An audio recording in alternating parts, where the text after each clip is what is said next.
Hey guys, Kyle here, aka Prometheus, and I am sitting with Jacob Piszar, Four Horsemen's very own computer animation specialist. Jacob, introduce yourself. Hi guys, this is Jacob Piszar. Excited to be here to talk about the effects in What We Become and dive into some of the behind the scenes that you haven't seen yet.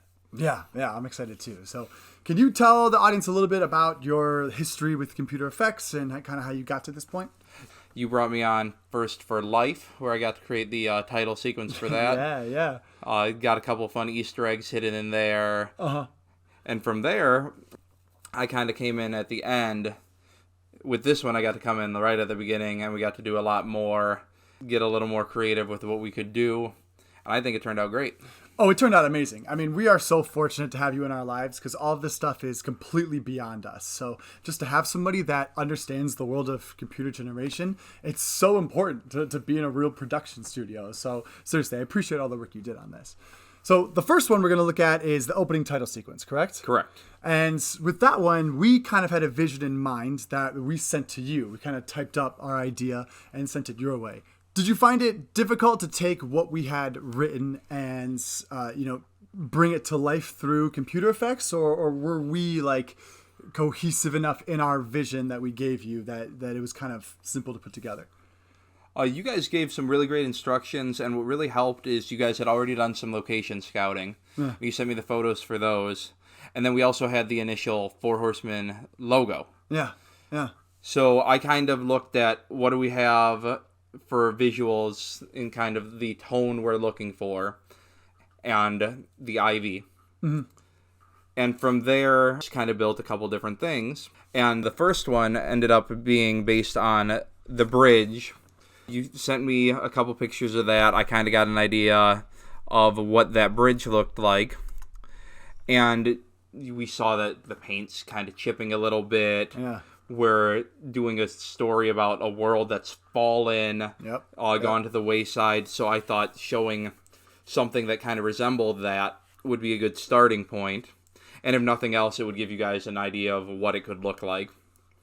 And I think we got the design right with this one.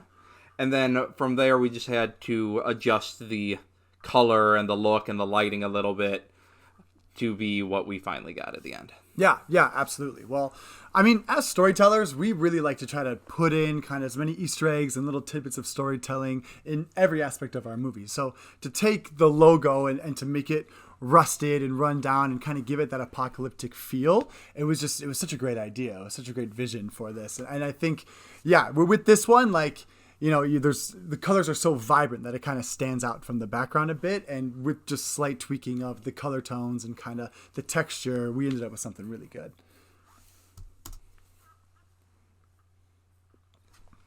All right, so this is what it turned into. Well, this was the, I guess, final draft. Yeah. This got a little bit of tweaking as we went. This one was a little dark. The lighting wasn't perfect. But this gave us an idea of, okay, that's the look we want. Let's go with that.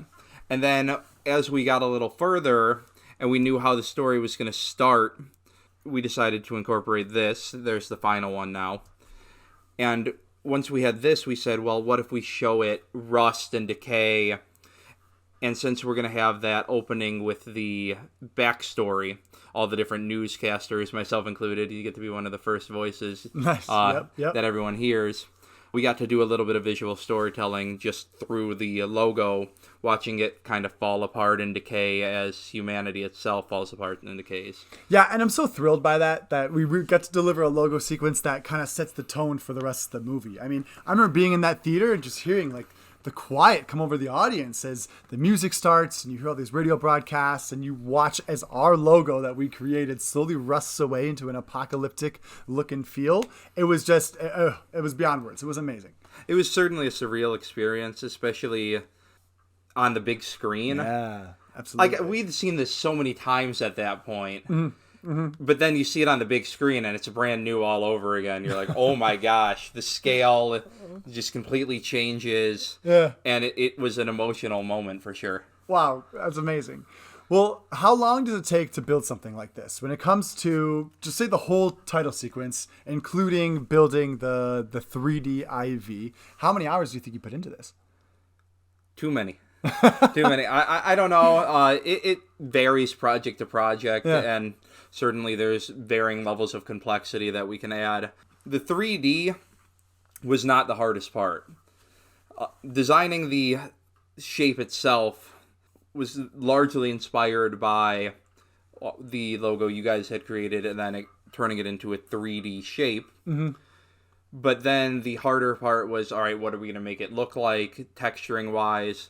So once I'd made it in 3ds Max, brought it over into a texturing program called Substance Painter, now Adobe Substance Painter 3D, I think is what it's called now, and then rendered it in V-Ray.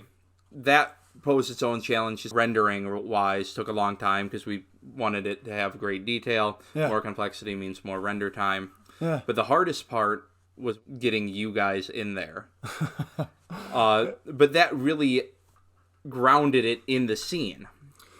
Because you can put any logo on there and it will appear on the screen. But by having you there, Yeah. that gave it so much extra depth. Yeah. Because you're interacting with it, you're walking in front of it, you can see over your shoulder, it's visible through the hole in the backpack. Yeah. And that just gave it an extra level of detail and depth. So when it comes to, I mean, essentially allowing the logo to be behind a moving object like myself, are you cutting me out frame by frame and then masking that? Or how does the process work to make something like this function? There is a level of frame by frame. Okay. I used After Effects to do a lot of tracking. One of the things that was difficult was you were wearing a green backpack on a green background. Yep. And that gave the tracker some problems because it was too close in color and it would sometimes jump out a little bit too far. And that was the area where I did kind of have to go in frame by frame a little bit just to correct it. Yeah, okay. And get it back on course. And then go a couple more frames, and then so long as it stayed clean, I only had to do minor little touch-ups. So for the most part, the program can track it. It just it gets lost sometimes and you gotta fix minor details. Yes. The holes in the top of the backpack added its own challenge, but it added an opportunity as well. And that's how I chose to view it, because then we could have a little more detail, a little more complexity, and really immerse the audience in the opening scene. Yeah, I'm so grateful for that mindset that you weren't like, this sucks, but instead you were like, this is an opportunity to really make it immersive. All right, and this is how the Here's whole thing the turned final out. thing. Yeah, exactly. I knew I wanted it to go through the center. Yeah. Oh, big time. Really make it feel like it's flying by you. Yeah, well, just to put that motion, I feel like it really engages and immerses the audience. It kind of takes the movie to a higher level of production value because of the effects that we have in here. See, I love this. The slow fade into the rusted look. You even have plants growing on it. I mean, it's funny because Alexander the Great and I we spent many nights up till 2, 3 in the morning just on a whiteboard trying to figure out exactly how to make our IV stand out, how to make it unique. We're not going to be the only people to have an IV in their logo, so how do we make ours stand out from anybody else's?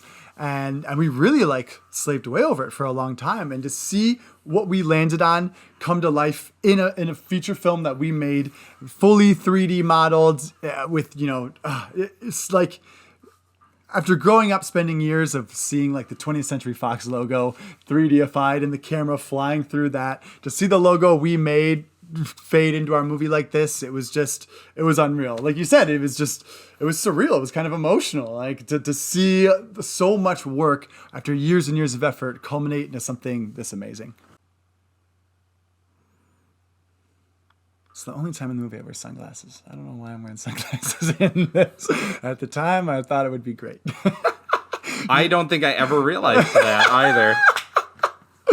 Love this shot, though. The three of us walking away. Ooh. Okay. Let's get into the action. All right. So that was the death of Mike Rice, who, funny enough, is a walking reference to the movie Life that we made. Yes, he is. With his red and white face paint. Which was great because he also like we kind of looked somewhat similar to me at that time too, just beard and hair, and like to have this blatant nod to the first movie we made.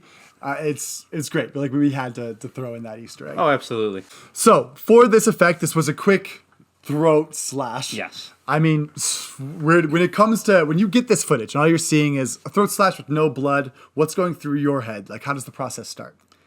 I kind of look at, all right, what direction are they cutting? Okay. And that gives me an idea of what way the blood's going to go. And where's the camera move? Because sometimes I can get a little creative with that. And then from there, just having it shoot out naturally, trying to strike a balance between eye-catching enough that you notice it without making it distracting or campy or ridiculous. Yeah. And I think we did find a good balance there. I think especially because it's quick. Like it's not too dramatic. We don't dwell on it too long. You get the quick blood spray and then we keep moving on. Because without that, it's distracting that there's nothing at all. So with it, just having a quick splash of blood, and then you don't see his throat really for the rest of the shot, so he just falls out of the way. It's kind of, I thought that was the perfect amount of blood. All right, it's the Andre death. So this was one that we ended up not using. Yes. I was doing my best to make you a badass in this movie. Yes, and I know you liked it. Yes. And we kind of just got outvoted here. Is this the one where the blood hits the camera? Yes. Okay, I am a huge fan of this. Well, there's the base one where it was just an initial blood splatter. So that's the one where there's just a little bit of blood coming up just to create the kind of same effect that we had with the previous shot. Exactly. Quick blood so that it's not distracting that there's no blood. But this one, I mean, I personally, you know this, I was a big fan of this. We talked for a while about whether or not to throw this in because of how just like, it's a little hardcore, which it's not out of tone for the rest of the movie. We got a lot of brutal deaths and brutal action scenes. And I was so a fan of letting this kind of be one of the introductions to my character. This is one of the first scenes in the final movie. We've got the whole montage, but once the movie really starts playing, it's, you know, you're given all this intensity without much like context. And so to introduce my character with blood hitting the camera, I loved it. I was a big fan personally. They just thought it was too much, and they didn't like the aspect of it breaking the fourth wall, in a sense. By it hitting the camera, the blood acknowledges that the camera is there, and therefore, on a slight level, like, removes the suspense of disbelief a little, you know? Yeah, I totally get what they were saying, and I don't necessarily disagree. But I'll tell you, John Wick did it, too. That's true. And John Wick did it. If it's good enough for John Wick, I don't see any problem with it. I get it. It sets a different tone. And we're a team. Yeah. We all got to balance out what everyone wants. And we still had a great product at the end. It still turned out great. And I want you to know I will always cherish this shot that you built. To see me get to play the hard ass and to have blood splatter on the camera just like John Wick, come on, that's legendary. I love it. We'll save this one for the Kimlick cut. Well, so exactly. There we go. The Kimlick cut. It's only going to be 6 hours long. Gosh. Okay, so this one I know was tricky. We were going back and forth on this one for a long time. This one took the most time out of any effect we did in the movie. To give a little context, we initially really wanted to just cover the wall with fake blood. The movie was filled with tons of fake blood. It was just part of the set. Every time we were on set, there was fake blood being thrown on people's bodies, being thrown on walls, weapons, all of it. But with this location, we were explicitly told not to put fake blood on the walls. Like that we couldn't put fake blood anywhere out of fear of it staining forever, which I understand. It was a free set. Like, beggars can't be choosers, and I was just happy to have the opportunity to film there. So once we realized we couldn't use practical effects, we were just like, hoping on a prayer that you'd be able to come in and save us because we needed it for this shot. This is another one that would have been incredibly distracting to not have any blood after a brutal death like this. So you really came in and saved the day. Can you tell us a little bit about the process for this one? This one was without a doubt the most time consuming and challenging. Okay. We have a lot of people walking in front of it. Yep. There was a lot of compositing, because you have to have that in the background, but then you have to have people walk in front of them, and then they're moving back and forth in front of it. Yeah. And then, right when I thought it was done, probably like maybe, I don't know, a week before the premiere. They're like, hey, we added a couple more frames from the scene. And I'm like, oh, that's awesome. I am so excited about that. A week before the premiere. So we're all in one room. I think we had 5 guys on 4 different computers, and Eli's in the back getting like recorded VO. Yep, for the opening sequence that we were doing. Yeah. You're editing. Yep. A couple more guys are editing on their own things. We got guys looking for music. You're building effects. Eli's doing voiceovers. Listen, we will never again in our lives set a premiere date until the editing is done, fully done. Because we set a date and then we were getting closer and closer with the movie, and we realized we were not getting it down past 3 hours, 10 minutes without like completely destroying the story. So with about 2.5 weeks before the premiere, we completely restructured the movie, made the whole thing non-linear, and it was probably one of the roughest 2.5 weeks of all of our lives because we were getting no sleep, just day in, day out, fixing all these tiny details to make this new version of the movie work. And honestly, I'm really happy with how it turned out. Like, we really put crunch time to the test and ended up with something I'm really happy with. So when it came to this scene, obviously the camera's moving sometimes, you got people moving sometimes. Was it really hard to, I guess, track the blood on the wall to keep it from moving with the camera? I was able to pick a point with the 3D tracker. Okay. And set it up and make it so that it moved with the camera. So it looked like it was stationary, but like you said, the camera moved sometimes. Yep, okay. So having it track naturally was important. But then you had a couple different shots. I think there's 3 different shots. There's the straight-on shot of Austin, the sideways shot of everyone, and then this close-up shot. Yep. So I had to align it and track it 3 different times.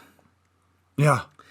And then Austin would have been great if he stood right there, and then he moves over just enough that it's behind him and under his arm. Yeah, and so he's moving slightly. That added even more work. Well, once again, this scene would not have been the same without that touch. So, like, thank you. I know it was a lot of work, but that brought the whole scene home. So now we're going to get to my 2 favorite effects in the movie. Yeah. I loved working on the logo. I loved working on the blood on the wall. The mic kill was fun, but subtle. These were the 2 that really stood out as far as we're just going all out with the violence and the blood and really making these 2 scenes pop. So first we got Austin's bridge sword kill. Yep, with Shovel Guy. And the audience reaction in the theater was wonderful. I'll never forget that. Ooh, because you could tell nobody expected it. Nobody expected a blood spray to come out of his neck and cover the bridge. And when it did, there was a big collective ooh from everybody. I mean, what was that like to hear that? Oh, it was wonderful. It made everything worth it. Oh, right good. Then and I'm there. so glad. That by itself made it all worth it. Knowing that like people loved seeing that, seeing it on the big screen. Oh, it was wonderful. This one was a little unique because I did 2 different blood effects. I had the blood flying and then the blood on the bridge. Okay. And organized them and set them up together so that one fades out as the other fades in. And it's a quick effect. Okay. So it looks like a seamless transition. So was it one effect for the movement and one effect for the landing? Exactly. Okay, interesting. So here's like a slow it down a little. So this goes back to what I said originally. Yep. You got to line it up first. Oh, I see. So while basically... So you look at how Austin swings his sword. Okay. That dictates how's the blood going to move. So I know it's going to go in like an arc. Yeah. That's actually really cool, watching the angle of directly where his sword flies. Yep. And you've got to make a judgment call on like how much blood and like how like profound it should be. Wow.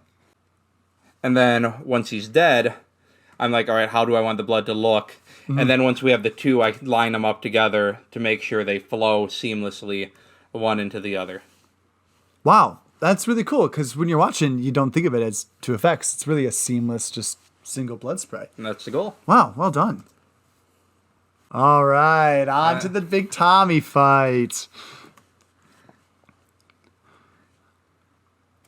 Nice subtle blood spray. Yep, that was a good one. And this one, it needed it because like my character gets covered in blood throughout the fight, and we wanted to kind of cover each of these guys with blood as we went hit to hit. But when you're filming something like this, so many times we kept filming it all the way through, and then we'd go back to the beginning, and then we'd film it all the way through, and we'd go back to the beginning. All the guys knew their choreography, all the guys knew the fight, and we just kept getting it from different angles with the full fight. So we didn't really have the option to apply blood, in a step-by-step basis throughout the scene. Sure. Which is why, once again, like we needed special effects to come in and save the day. Because I end the scene just drenched in blood. And if it never came out of any of them, if we never got to see any blood, yet I was still soaked in it, it wouldn't make sense. Well, it was okay for Morbius. I think it would have been okay for us. No, we are holding ourselves to a higher standard than Morbius. Oh, now Sony will never hire us. They know what they did. Come on. So one thing that was definitely a choice here was you do some great fist fighting at the start of this. Yeah. And I debated back and forth for a little bit. Do I want a little bit of blood when you're just fist fighting? Yeah. And I opted not to because everyone's got their own weapon, right? Yeah. And there's that great shot of you just slows down for a sec, focuses on the crowbar, and you pick it up and you're ready to go. I'm like, okay, that's when the blood's going to start flowing. Wow, nice. Okay, yeah. Ooh. I love that one. Just quick little puffs, I guess you call them, of blood, just to show the rapid brutality of this kill. Well, exactly, because I really like that Tommy, he's brutal, but he's very, like, logical and practical. And when he's hitting this guy, he's like, I need to hit this guy enough that he does not get back up again. And so to throw in the blood spray, it really just adds to the brutality of it. It's a borderline Mortal Kombat fatality. And it was so much fun to do. I do remember, though, for the fight, it was really tough for me because I grew up watching movies. Like, I love movies. That's why I'm in the industry. And movies always have sound effects to go with, like, their hits. And so the whole time during the fight, I kept being like, "Hutta, yeah, huh, huh, huh, huh." And they'd be like, "Kyle, stop making noises. Like, so we can add those. Okay. Like, I could not stop myself from making these noises because in the films, that's how it, like, we're faking it, right? I'm not actually hitting them. So to, like, indicate to myself when it hits, I could not stop being like, "Tuh, huh, huh, huh," which will make me a great video game actor one day. There you go. Throwing the crowbar, I love it. I'm really proud of this action scene as a whole and how awesome and badass it turned out. Here comes the big one. And I'm glad that there was something else, like, with this whole sequence. I really wanted to display that Tommy is much more acclimated to this apocalypse and done a lot more of this. And while these kids have the numbers, they have no idea who they're messing with. And, like, I haven't gotten any feedback that's like, oh, well, that didn't feel realistic. That felt silly. That didn't, like, everyone who's watched it has been like, whoa, he's hardcore. He's a badass. Like, you do not mess with him. So with this one, this is another good, like, fatality, brutal kill. This was the big kill. And this one got an audible reaction as well. It did. There was, like, the crowd responded to this because of the sheer, like, lack of expecting it. Ooh, boom! Picks the crowbar back up. Bam. Yeah, so props to Xavier, I do want to say, because his, like, feet going up and stuff, his reaction is just subtle enough and, like, timed out perfectly. Tell me about this one, because this is an epic face-smashing blood splatter. Couple different things happened here. The blood's in front of him, but you're in front of the blood. Okay, yep. So as you can see here, this was the initial effect. I just wanted to draw out how's the blood going to spray, but as you can see right now, it's in front of your legs. Right, so you're just mapping out the direction. Exactly. Okay. So then I had to mask your legs out. You were pretty steady here, not a huge challenge. You're wearing bright clothing, pretty simple process. Okay. And then I added a little tracking to his face Okay. so that he looks messed up after the fact.